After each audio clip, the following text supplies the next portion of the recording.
राज्य के सरकारी विभागों में राज्य कर्मियों को अपने पद के अनुसार उसे 7वें वेतन आयोग के तहत मूल वेतन के साथ ग्रेड पे दिया जा रहा है और लेवल भी निर्धारित है, जबकि बीपीएससी टीआर1, बीपीएससी पीआर2, बीपीएससी टीआर3 द्वारा चयनित अध्यापक एवं सक्षमता पास विशिष्ट शिक्षकों को का ना ही ग्रेड पे निर्धारित किया गया है और ना ही लेवल तय किया गया है।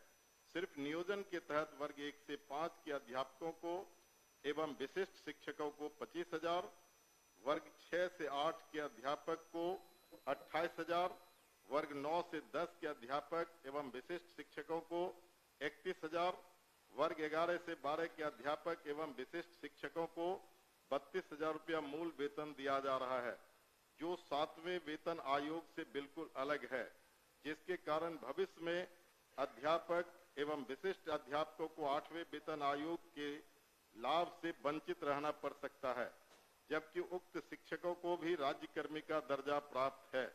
अतः उक्त शिक्षकों के हित में पद के अनुसार शिक्षकों को ग्रेड पे तथा लेवल निर्धारित करने हेतु हम सदन के माध्यम से सरकार का ध्यान आकृष्ट कराते हैं। माननीय मंत्री शिक्षा विभाग।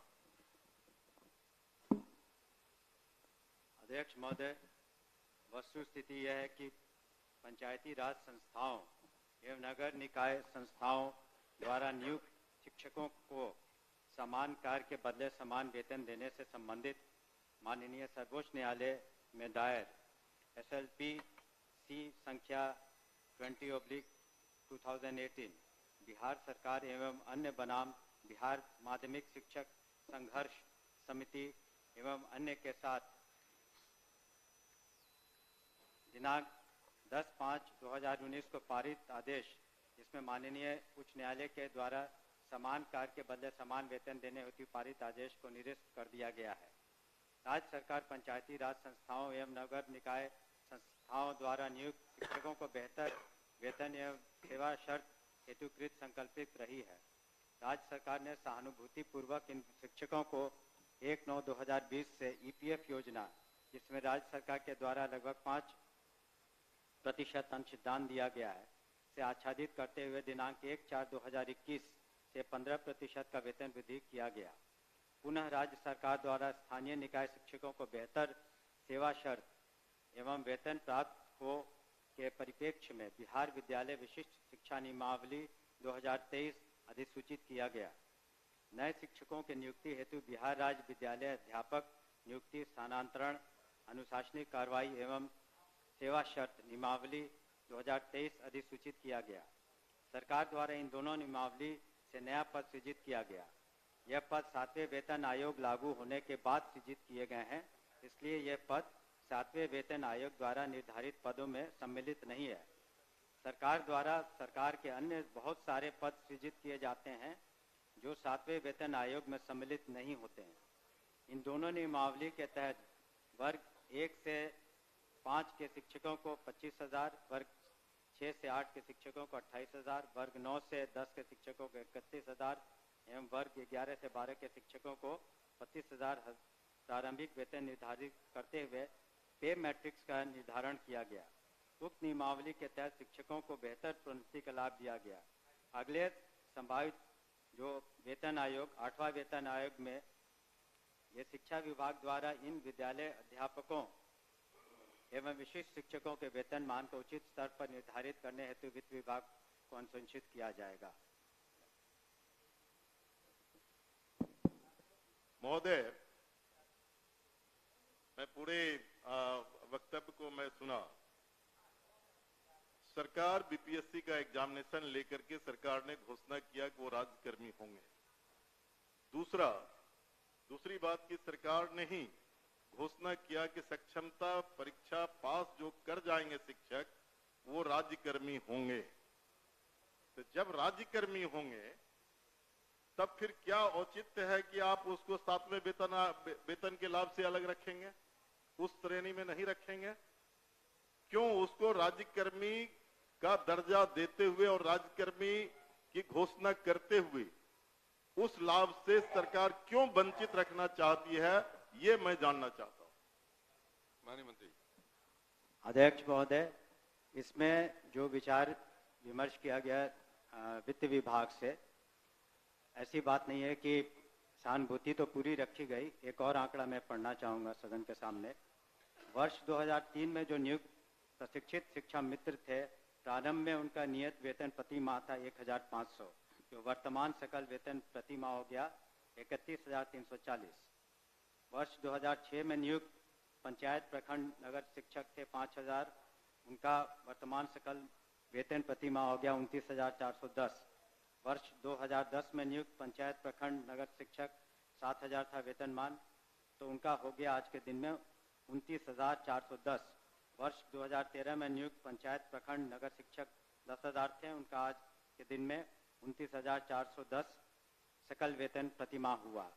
ये वित्त विभाग की सोच थी कि इनका 7वें वेतन आयोग से आच्छादित नहीं होंगे और इनके लिए अलग से उन्होंने एक पे मैट्रिक्स बनाई। लेकिन साथ ही हमने ये भी कहा कि भविष्य में जब 8th पे कमीशन लागू होगा तो उसमें फिटमेंट कमेटी बैठती है और फिटमेंट कमेटी जिस श्रेणी में ये फिट करेंगे उसमें उनको आच्छादित करेंगे। धन्यवाद महोदय। जो सरकार के द्वारा वक्तव्य फिर दोबारा दिया गया, ये पुरानी बात को दोहराई गई कि जब नियोजन इकाई, कई नियोजन इकाई थी, आपने 23 में उस तमाम नियोजन इकाई को भंग कर दिया। अब जिला स्तर पर नियोजन इकाई आपने गठित कर दिया, जितने जिला है उतने ही नियोजन इकाई है। और आपने, आपके फैसले से सरकार ने फैसला लिया कि अब तमाम जो पहली प्रक्रिया थी उसको हम समाप्त करते हैं और बीपीएससी से एग्जामिनेशन लेकर के हम शिक्षक को बहाल करेंगे और वो राज्यकर्मी होंगे।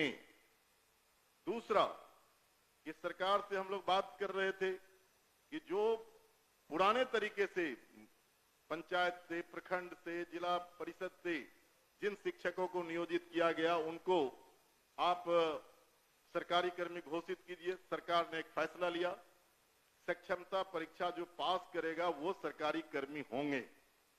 तो सवाल उठता है कि सरकारी कर्मी वो सिर्फ स्कूल में नहीं पढ़ाते हैं, उनसे आप चुनाव में बूथ पर भेजते हैं, उनसे आप जो है सो बीएलओ बनाते हैं, उनको कई तरह का सवाल करते हैं। जब वो सरकारी कर्मी आपने घोषित किया है तब सरकारी कर्मी के बराबर उसके समकक्ष 7वां वेतन क्यों नहीं देना चाहती है, ये हम जानना चाहते हैं। तो नहीं, उनका कहना है कि वो पुराना जो बताया 4000 था, 2000 था, 3000 था। दूसरी बार खड़े होकर बोले तो नहीं सर।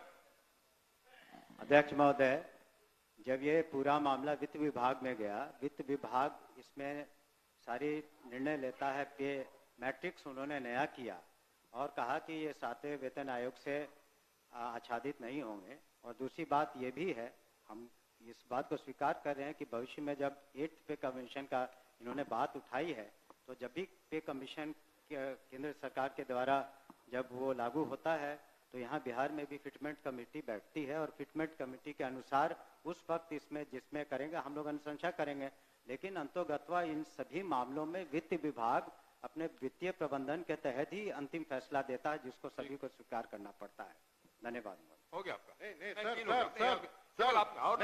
सर ठीक है, वो लोग पूछेंगे, लेकिन मेरा आखिरी सबमिशन है सर, सप्लीमेंट्री मेरा ये है कि वित्त विभाग से सारी प्रक्रिया को पूरा करते हुए तब आपने बीपीएससी का एग्जामिनेशन लिया और तब आपने राज्यकर्मी का दर्जा दिया। तो साथ में वहीं घूम फिर के आ रहे हैं आप। साथ में वेतन का आप लाभ उसे क्यों नहीं देना चाहते, ये सरकार एक लास्ट करते हैं सर। एक ही बात तो बोल रहे, बोलिए अध्यक्ष।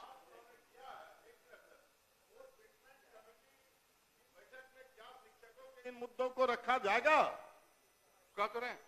हमने तो कहा ही कि जब 8th कमीशन का जो उसमें फाइंडिंग्स आएंगी तब बिहार में जब फिटमेंट कमेटी होगी तो अलग अलग विभाग का उसमें टेकअप किया जाता है, तो उस वक्त विचार किया जाएगा निश्चित रूप से। धन्यवाद। ओके।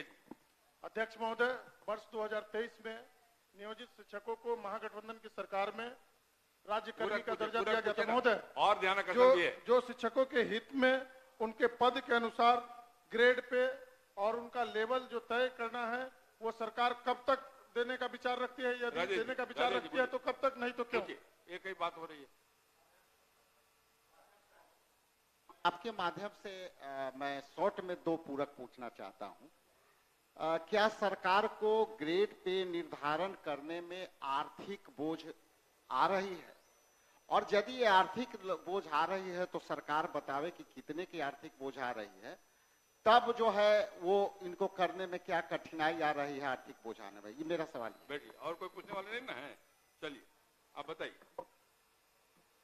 महोदय, ये तो जब ऐसे मामले वित्त विभाग में जाते हैं तो नीति निर्धारण और सारी समीक्षा वित्त विभाग करती है, तो वित्त विभाग का निर्णय सभी को मान्य होता है, और इस पर क्या आंतरिक जो वित्तीय बोझ रहेगा सभी चीज़ों का कैलकुलेशन उन्होंने किया होगा, तभी इस तरह का उन्होंने इस निर्णय पर पहुंचे जिसके बारे में हमने सदन को अवगत किया है।